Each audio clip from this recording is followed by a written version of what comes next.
Nah, berikutnya kesenian ya. Pengertian kesenian adalah ekspresi estetika dan kreatif yang dimiliki oleh masyarakat yang mencerminkan nilai-nilai dan identitas budaya. Nah, kemarin kan etika dan estetika udah belajar kan? Apa beda etika dan estetika? Hmm? Etika itu tentang perilaku. Ya, estetika. Nah, jadi begini. Kalian datang ke gereja pakai rok mini, pakai bra. Apakah itu beretika atau berestetika tuh? Etika.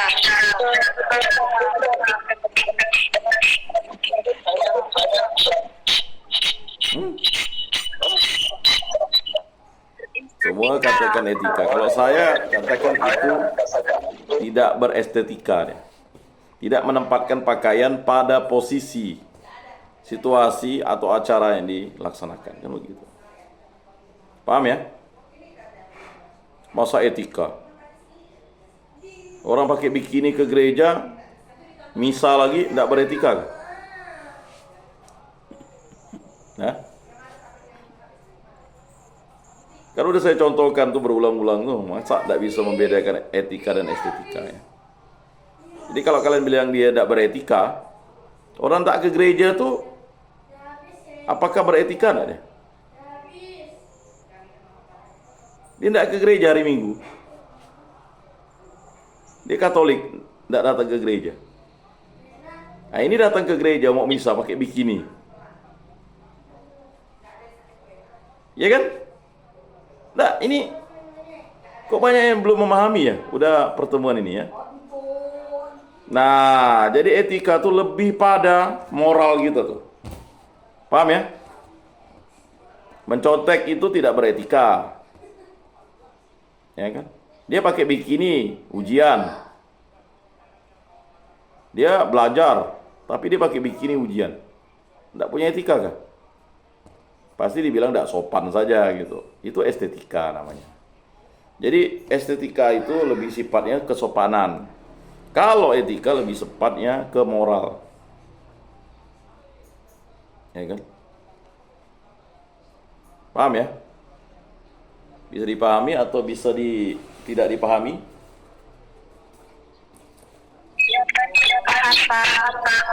Ya kalau paham tak bisa dipahami susah juga nih. Siap paham. Siap paham. Nah, coba dipahami dulu antara etika dan estetika. Makanya nanti makin jauh ini akan susah kalian membedakan estetika dan etika. Ya. Orang yang punya estetika, contohnya kalian, gini, kalian datang ke pantai, kalian misalnya melihat orang pakai bikini gitu di pantai. Hah? Apakah dia tidak beretika? Gimana deh?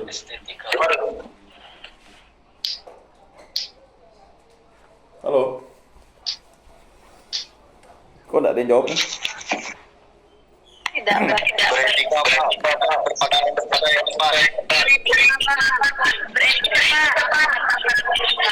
Oh, nanti dulu lah. Dia berestetika pakai bikini di situ, tapi dia bisa tidak beretika ketika dia melakukan sesuatu yang tidak bermoral di situ. Paham enggak? Paham. Ada sesuatu yang tidak bermoral gitu yang dia lakukan. Paham. Contoh, dia melakukan perzinahan di pantai. Itu. Ya. Tidak punya etika dia. Paham ya? Dia tidak. Nah, tapi belum lagi. Kita lihat nanti apakah dia itu bermoral. Moral itu lebih dalam gitu. Dia melakukan hubungan itu dengan suaminya atau bukan gitu. Ya. Nah. Jadi kalau sampai di contoh kasus itu kalian tidak bisa membedakan moral, etika, estetika, norma. Nah, ini bahaya nih. Nanti kalian akan menjerumuskan diri menilai orang itu secara ya apa yang kalian pahami nanti. Anak ini rajin ke gereja, tetapi dia tidak bisa menjawab pertanyaan kalian. Lalu kalian anggap dia tidak lulus. Karena hanya mengacu pada apa yang dia isi. Ada yang nyontek, tidak ke gereja, nilainya bagus, lulus.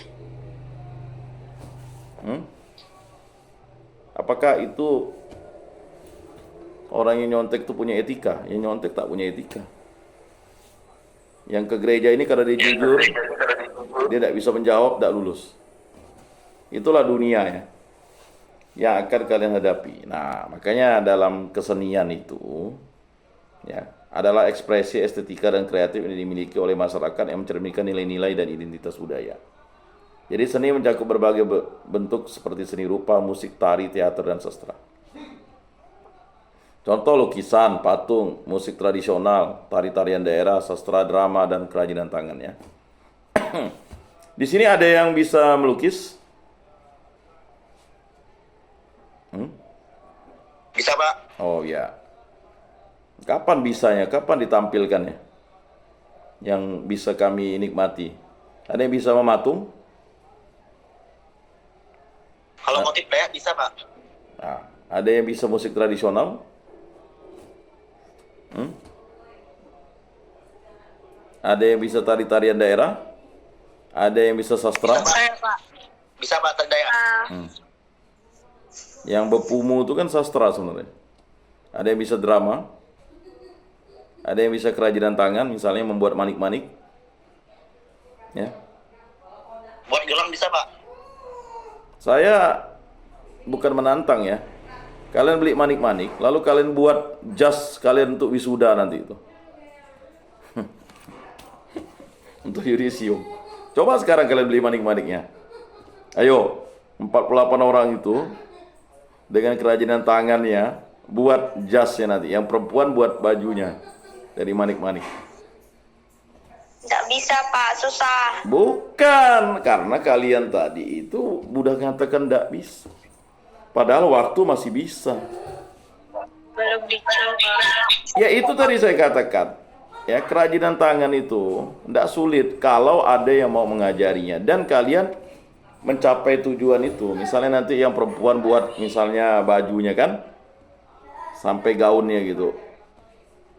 Kan tidak mungkin Bu. Saya pernah nanya, buat barang itu bisa paling lama setahun. Tapi kan kalian diistakan 4 tahun. Ya kan? Nah ini persoalan ya. Tapi itu contoh kasus. Nah kesimpulan pada pertemuan kelima ini ya. Kebudayaan adalah pondasi dari cara hidup dan interaksi sosial dalam masyarakat. Nah itu. Elemen-elemen kebudayaan bekerja sama untuk membentuk identitas, struktur sosial, dan keberlangsungan hidup komunitas. Dengan memahami elemen-elemen kebudayaan, kita dapat lebih menghargai keragaman dan kompleksitas kehidupan manusia di berbagai belahan dunia. Demikianlah materi pada malam hari ini. Ada yang mau ditanyakan? Masih ada waktu? Ya, Ya, Pak. ya silakan. Saya mau bertanya mengenai bahasa yang dibahas tadi. Bagaimanakah cara orang tua dulu itu menentukan bahasa sehingga bahasa-bahasa daerah tersebut dapat kita gunakan dalam kehidupan kita sehari-hari. Kemudian apakah ada kemungkinan 10 atau 15 tahun ke depan bahasa daerah itu akan bisa hilang? Demikian, Pak. Ya. Yang pertama dulu saya jawab. Bagaimana bahasa itu tercipta? Kalian baca kitab Kejadian. Pada awalnya bahasa manusia itu satu, ketika menara Babel mau dibuat ya, sampai menjulang ke langit, akhirnya Tuhan itu mengacau balaukan bahasa. Jadi bahasa itu adalah ya elemen budaya yang dihasilkan karena aktivitas kebersamaan satu komunitas ya. Nah itu. Bagaimana mereka bisa menciptakan bahasa turun-temurun dan mewariskan itu ke generasi anak cucu? Itu tadi, karena mereka berkomunitas satu kelompok saja. Ketika ada bahasa dominan yang lebih banyak dipakai, misalnya contohnya ada bahasa persatuan bahasa Indonesia, ya, ada yang namanya akulturasi budaya, begitu. Sehingga banyak yang tidak bisa menggunakan bahasa lagi.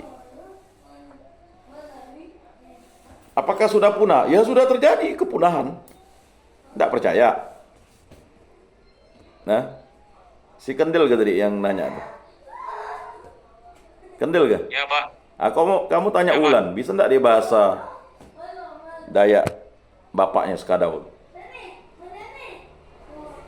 Hah? Ulan kan ada di kelas nih. Bisa Nggak nggak? bisa. Itu yang terjadi, bukan lagi 10-20 tahun, udah terjadi sekarang kok. Si Ulan orang Dayak tak bisa berbahasa bapaknya, berbahasa ibunya. Padahal bapak ibunya satu bahasa. Nggak, dia belajar di rumah, dia lebih banyak bahasa Indonesia. Ya kan, bapak mamanya satu daerah. Betul ya Ulan? Ya kan? Betul, Pak. Tapi dia nggak bisa. Sudah terjadi kepunahan. Nah, kalau Kendil ini bahasa apa nih? Bahasa Dayak Ketungau Sesai, Pak. Hah, sama lah. Bapaknya itu kan Ketungau Sesai. Kau ajarkanlah Ulan. 4 tahun nih. Ya Pak. Berarti kan kalau orang Sekadau kan? Ya Pak, daerah Skadau. Nah, Ulan itu orang Ketungau Sesai. Dia tak tahu bahasa. Kamu ajarkan 4 tahun. Bisa enggak Ulan belajar tuh 4 tahun dengan Kendil? Bukan pacaran 4 tahun dengan Kendil, bukan kamu.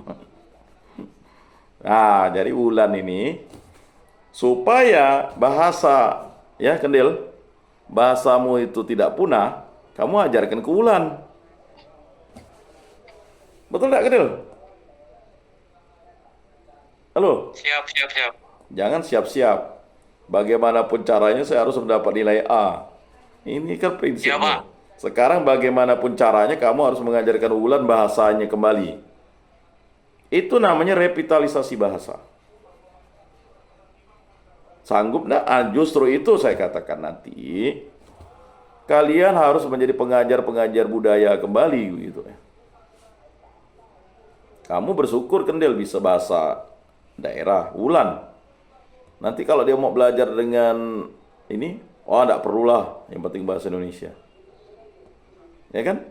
Itu keterampilan yang enggak mungkin bisa, itu harus dipelajari. Mampu enggak Ulan bisa belajar bahasanya kembali itu 4 tahun? Bisa, setahun pun bisa gitu. Asalkan Kendil intensif kan begitu. Nah ini persoalan yang terjadi kan, saya aja 7 tahun belajar bahasa Bekati bisa kok. Kok lama saya belajarnya? Terlalu banyak varian yang harus saya mengerti dulu gitu Pak. Tidak hanya sekedar berbicara. Nah itu jawaban saya dulu dengan Kendil. Baik Pak, terima kasih Pak. Baik, masih ada waktu 19 menit. Masih ada pertanyaan? Silakan. Tolong dicatat ya yang nanya itu. Pak. Saya mau bertanya, Pak. Ah, siapa nih? Adria Gregorius. Nah, silakan Adrian. Nanti baru Magdala ya. Tadi saya ingin mau bertanya tentang sistem sosial dan organisasi sosial. Ya. Pertanyaannya, bagaimana konflik sosial dapat mempengaruhi stabilitas dan fungsi sistem sosial dalam masyarakat? Dan apakah konflik akan mengganggu atau memicu perubahan sosial? Terima kasih. Bukan lagi mengganggu, bisa terjadi perubahan sosial yang dramatis. Revolusi Inggris dan revolusi Prancis itu adalah ya sistem sosial dan organisasi sosial yang terjadi konflik di situ. Ya kan? Nanti baca ya tentang revolusi Inggris dan revolusi Prancis ya. Ya, baik, Nah, Pak. perubahan sosial itu kan akibat organisasi sosial. Di situ terjadi yang namanya ya ketidakpuasan kelompok yang merasa ditindas, atau pemicunya tuh awalnya ya pengupahan. Di negara-negara Eropa itu kan awalnya orang mendirikan partai politik, partai buruh itu kan akibat sistem pengupahan yang tidak seimbang. Orang bekerja tapi hanya makan ya, enggak bisa. Contohnya, ya mohon maaf, misalnya kamu bekerja, ya untuk sekarang mungkin dikasih makan, tapi kalau ketika kamu memiliki istri, anak, kan enggak cukup hanya makan. Kamu harus Iya, Pak. memberikan yang namanya kesejahteraan, kan begitu. Nah, itu. Dan kalau terjadi konflik, ya terjadi. Indonesia sudah beberapa kali konflik. Apa yang terjadi waktu konflik dengan Hindia Belanda? Ya kan? Era kemerdekaan, nanti sejarah gereja tuh. Ada era penjajahan, lalu era kemerdekaan. Era kemerdekaan ada Orde Lama. Konflik lagi karena ketidakpuasan akan pemimpin. Ya. Jadilah Orde Baru. Orde Baru pemimpinnya lama berkuasa. Masuk ke Orde Reformasi kan. Nah, Orde Reformasi berjalan terus, lalu terjadi adanya bias politik. Demo kan? Demo itu kan adalah solusi untuk menyalurkan aspirasi. Di demo itu pasti banyak konflik gitu. Nah itu jawaban saya dulu. Demikian. Ya. Ya, silakan tadi Magdala yang mau bertanya. Bagaimana perubahan kebudayaan dapat diterima oleh masyarakat, khususnya bagian pedalaman? Nah, ini ada hal yang harus kamu pahami. Bagaimana? Itu ya tadi prosesnya pendidikan. Jadi kalau dalam pedalaman tidak ada mendapat pendidikan, untuk merubah itu akan sulit. Akan adanya benturan-benturan budaya begitu. Ya, pendidikan. Kamu kan jauh dari Buton sana kan, datang ke sini kan, pasti ada namanya shock culture. Ya. Bukan shock iman ya, karena kita sesama Katolik. Ada culture shock namanya. Tetapi bisa diatasi. Jadi pendidikan itu yang kuncinya, ya. Kemudian yang kedua, ya, hubungan komunikasi atau internalisasi proses sosial.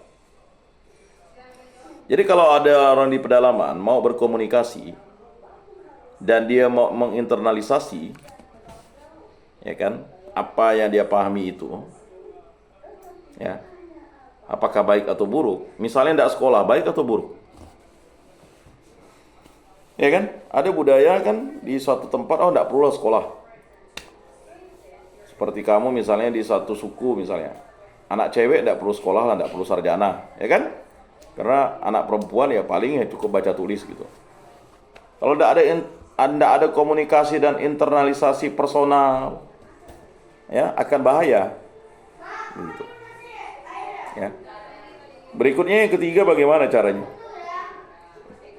menyelesaikan ini? Ya caranya adalah membuka infrastruktur. Bagaimana membuka infrastruktur? Ya itu tadi, pemerataan pembangunan. Ya. Kalau ada jalan, orang akan berhubungan, kan begitu. Daerah-daerah yang terisolir itu akan membentuk peer group namanya. Tetapi daerah-daerah yang tak terisolir, sebenarnya pedalaman tuh lihat dulu apakah bisa jalan air atau jalan darat. Kalau memang yang sering dipersoalkan ini sebenarnya akses jalan darat, akses jalan airnya terbuka, ya udah orang bisa maju. Gitu. Tapi butuh proses panjang ya. Misalnya kakek saya dulu itu tidak tamat SD misalnya kan. Tapi karena ada gereja Katolik, mulai masuk misi Katolik, ada penyadaran, jadi bapak saya disuruh sekolah gitu. Ya kan? Nah, disuruh sekolah. Akhirnya ketika sekolah, SD, SMP, lalu masuk SEMEA, lalu akhirnya tinggal di kota, ya saya bisa selesai gitu. Bisa SD, SMP, SMA, S1, S2 gitu. Ya kan? Coba seandainya ya tidak ada internalisasi sosial atau tadi sosial internalisasi personal tadi. Bapak saya balik lagi tinggal di kampung. Ya udah, saya bisa jadi tamat SD pun syukur gitu. Ya begitu ya. Untuk menjelaskannya, ya kan? Kalau kakek saya jangan ditanya, dia enggak tamat SD kan. Oke, masih ada waktu, silakan. 13 Pak, menit. masih, Pak. Ya, Saya, Pak, silakan. saya, Pak. Tolong ketua kelas yang bertanya tuh dicatat ya. Saya, Pak. Ya. Saya, Pak. Siapa nih? Saya Saya mau tanya, Pak. Saya, Pak. Perian. Iya, Pak. Nama. Nama Ernest dulu. Irfan. Perian dari Seluas tuh. Iya, Pak. Nah, silakan Perian. Apa tanggapan kita sebagai calon guru agama untuk melestarikan kebudayaan dalam menghadapi perkembangan zaman? Dan bagaimana tantangan itu dapat diatasi, Pak? Yang pertama, mengajarkan keterampilan budaya kita, itu dulu bahasa. Ya. Ini masalahnya nanti. Kalian kan akan masuk ke pedalaman, belajarlah bahasa itu. Pastor-pastor yang datang dari Belanda belajar bahasa Ahe, belajar bahasa Tionghoa. Kalian kalau misalnya mengajar di pedalaman atau mengajar di suatu tempat, mulailah belajar bahasa. Ya kan? Iya, Nah Pak. itu. Kedua, mengajarkan keterampilan-keterampilan dasar. Ya, seperti menganyam, ya, kemudian membuat sesuatu yang bisa menghasilkan. Dan itu sekarang itu kan tidak diajarkan. Jadi sebagai guru agama itu kita harus mengajarkan itu, lalu mengajarkan menari. Ingat, ya, ada orang bisa ke dunia internasional karena dia menari. Karena barang itu, kalau kalian olimpiade tidak latihan, renang lah. Renang di sungai dengan renang di ini, ya tetap kalah lah renang sungai walaupun kamu kuat renangnya. Nah, jadi sebagai guru agama itu harus membuka itu gitu. Ini persoalan yang akan kalian hadapi. Jadi tidak hanya mengajar agama, tetapi mengajarkan keterampilan. Ya kalau di situ misalnya mereka ya dilihat situasinya bahwa kampung ini ya pertaniannya adalah karet. Nah, bagaimana seorang guru agama itu mulai memperkenalkan teknologi pengolahan karet misalnya. Kalian tahu permen karet enggak? Yang terkenal. Ya? Tahu enggak permen karet? Permen karet itu adalah inovasi yang awalnya itu ditemukan secara tidak sengaja. Ya, ketika orang menyadap karet, lalu karet ya ditaruh, tiba-tiba dikasih tercampur gula, lalu kemudian ya kan, ada yang berani mengisap-ngisap gula itu, lalu tiba-tiba menggelembungkan itunya. Nah ya, Perian. Nah itu. Makanya kalau menjadi guru agama itu pertama tuh ajarkanlah keterampilan itu tadi, ya. Keterampilan yang paling utama itu adalah keterampilan berdoa, tetapi berikutnya adalah keterampilan life skill nanti. Ini masih cukup panjang kita bahas. Mungkin itu dulu yang saya jawab sebelum sampai ke point of view-nya. Ya, nanti pertanyaan kamu tuh bisa menjawab untuk selesai meet. Ya, lanjut. Masih ada 9 menit. Pak, masih nih, Pak, sebenarnya, Pak. Hah? Ketua kelas bilang 1 dulu lah. Nantilah. Silakan. Perian tadi mau yang lain mau bertanya? Saya, Pak. Silakan. Yang Perian udah ya. Lanjut yang lain. Silakan. Nama dulu. Nama. Mau dicatat. Saya, Pak. Jenny, Pak. Oh, Jenny. Silakan Jenny. Bagaimana kebudayaan dapat berfungsi sebagai alat untuk perubahan sosial? Wah. Kebudayaan untuk merubah perubahan sosial kan? Iya, Pak. Yang pertama, kebudayaan untuk perubahan sosial itu ya, melakukan yang namanya sosialisasi kebudayaan. Budaya bercocok tanam tuh cocok enggak gitu. Katanya kan, saya contohkan yang orang Dayak dulu. Orang Dayak tuh punya 4 budaya yang harus tetap dilestarikan. Yang pertama adalah budaya gotong royong atau pangari, belale. Itu harus dilestarikan. Kalau itu tak dilestarikan, punahlah budaya itu. Ini budaya sikap ya. Yang kedua adalah budaya, ya kan, makan minum. Nah, paham nggak budaya makan minum? Orang Dayak ini pasti makan dan minum gitu, ya kan? Nah dari situ kalau ingin melakukan perubahan sosial, udah tahu kita ini punya makanan yang bagus, minuman yang baik, mengapa tidak dipromosikan sebagai budaya makan minum untuk membuka? Kan belum ada nih misalnya restoran Dayak, ada sih masakan Dayak, minuman Dayak, kan susah. Baru Padang yang luar biasa ya, itu sih dari mana-mana. Berikutnya apa? Ya, budaya yang ketiga tuh bercocok tanam. Ya kan?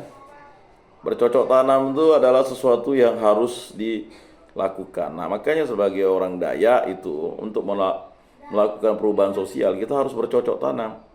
Bercocok tanam apa? Bukan hanya tanam sawit saja, bercocok tanam padi karena orang makan nasi. Di Jepang itu mungkin tidak ada orang nanam sawit di Jepang ya.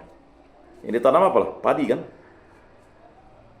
Nah, bahkan yang dipertahankan itu adalah padi yang kuning, bukan padi yang putih. Kita suka makan padi putih kan? Padahal itu banyak pemutihnya. Nah, berikutnya adalah budaya pesta atau gawai. Itu pasti. Perubahan sosial ini akan karena 4 siklus orang Dayak itu penting sebenarnya. Tapi memperkuatnya itu yang penting. Bisa menjadi nilai jual, nilai plus, nilai wisata dan sebagainya. Nah, sebagai guru agama nantinya, itulah yang kalian akan ajarkan. Bagaimana misalnya udah pesta, udah gawai, tapi tidak ada unsur ekonomi di situ, ya kan? Tua dan arak itu kan bukan minuman untuk mabuk sebenarnya. Itu untuk minuman ritual sebenarnya. Maka disebut tradisional, ya kan? Kemudian anyam-anyaman, ya kan? Kemudian misalnya yang kulit kayu itu. Begini, kalau kita tidak melestarikan lingkungan, bagaimana kita punya kepoak nantinya? Lalu pembuatan sape itu kan dari yang punya sape tahu ya, pembuatan sape itu dari apa? Kayu apa? Kayu, Pak. Kayu nangka kan? Ya, kayu nangka. Cempedak bisa. Cempedak bisa, nangka. Ini cempedaknya dibuang-buang. Orang cempedak dijual di Pontianak. Di hutan dibuang-buang. Saya lihat waktu itu, saya jalan-jalan di kebun kawan saya dibuang pula. Untuk makan babi katanya. Wah, padahal ini nilai ekonomisnya tinggi. Lalu kayunya bisa untuk sape. Apa? 2 juta, Pak. Biasa, Pak. 2 juta. Nah, justru itu makanya kalau kalian nanam cempedak atau nanam nangka, kayunya bisa diolah untuk hasil yang lebih ekonomis. Hasil yang bisa. Nah, ini yang mau dilestarikan, makanya kalian merubah pandangan itu. Karena alat-alat itu akan menjadi sesuatu. Mungkin itu dulu saya melihatnya sebagai dalam ilmu sosial dasar. Baik, masih ada 5 menit, silakan. Bagi Saya Pak mau bertanya Pak. ya, silakan. Saya, Pak. Bagaimana pengaruh adat istiadat dalam kehidupan sosial? Wah, yang pertama pengaruh adat istiadat itu seharusnya menjadi bingkai keanekaragaman. Ya, kemudian yang kedua, adat istiadat itu seharusnya menjadi nilai plus bahwa Indonesia itu beragam. Yang ketiga, adat istiadat itu bisa menjadi nilai jual. Karena orang mau datang ke Indonesia itu kan karena adat istiadat begitu. Nah, itu dulu ya. Baik, masih ada waktu 4 menit, masih silakan. Udah ada yang ngasih jempol, ada yang ngasih tepuk tangan. Saya, Pak. Siapa nih? Saya, Pak. Nemo. Saya, Pak. Yang keluar. Saya Pak. Chandra, Pak. Ah? Chandra, Pak. Chandra, silakan. Apakah kebudayaan akan memudar, Pak, seiring perkembangan zaman ini? Kebudayaan tidak akan memudar. Kebudayaan itu akan berganti menjadi kebudayaan lain. Yang ingin dipertahankan itu adalah kebudayaan kita yang baik dan benar. Kalau kebudayaan itu dia akan digantikan. Ya contohnya misalnya Wulan nih, kan kebudayaannya udah beda dia. Padahal si Kendil kebudayaan, dia satu suku loh tuh. Karena Wulan tinggal di Pontianak, hidup di Pontianak, sedangkan Kendil yang hidup masih di lingkungannya, Kendil masih memiliki kemampuan bahasa yang baik. Sedangkan Wulan, bayangkan tuh, satu suku, ini subsuku Dayak tuh, Ketungau Sesai itu. Tapi si Wulan tidak bisa bahasa. Ini contoh fenomena, kan? Nah itu. Jadi itu ya. Ya baik. Masih ada 2 menit, silakan. Masih ada? Ya. Saya Pak. Yang saya Pak tuh tadi siapa tuh? Kardi kah? Silakan. Siapa?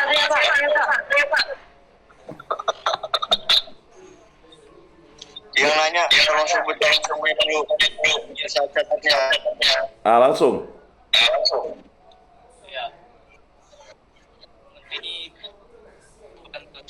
Nggak dengar, Kardi? Saya nggak dengar.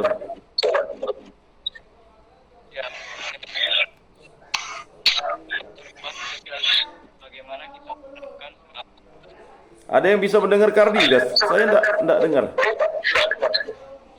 Tidak kedengaran.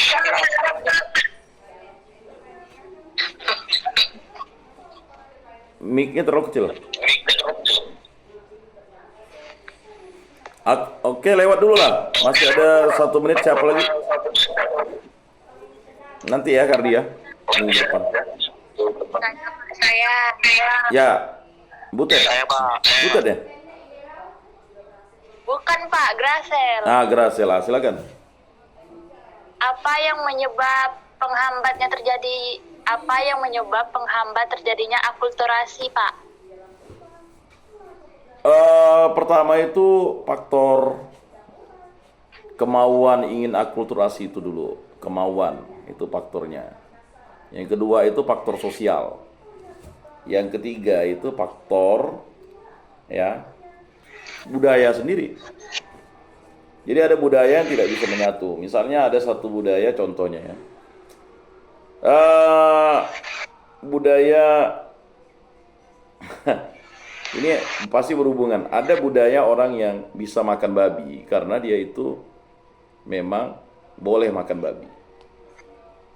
Ada budaya yang tidak boleh makan babi karena memang ajaran imannya mengatakan tidak boleh makan babi. Bagaimana mau diakulturasikan? Tidak bisa kan? Tidak bisa kan? Tidak bisa, Pak. Aha. Jadi kalau hal-hal kayak gitu, akulturasi itu tak akan terjadi kalau tidak saling menghargai dan saling menghormati.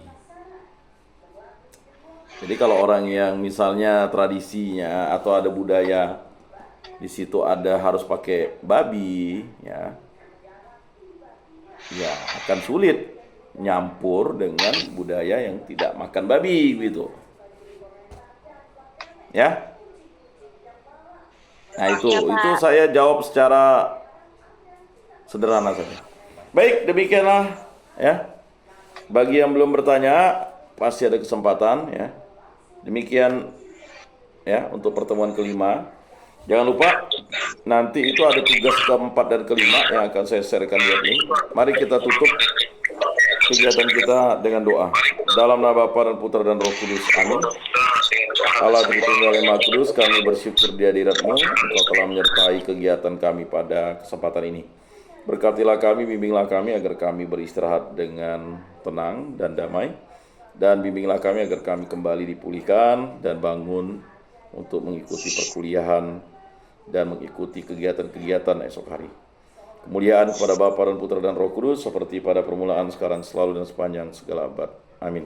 Dalam nama Bapa dan Putra dan Roh Kudus. Amin. Salam, salam kasih damai dan sejahtera. Tuhan memberkati, menyertai dan melindungi. Salve. Seleb ya.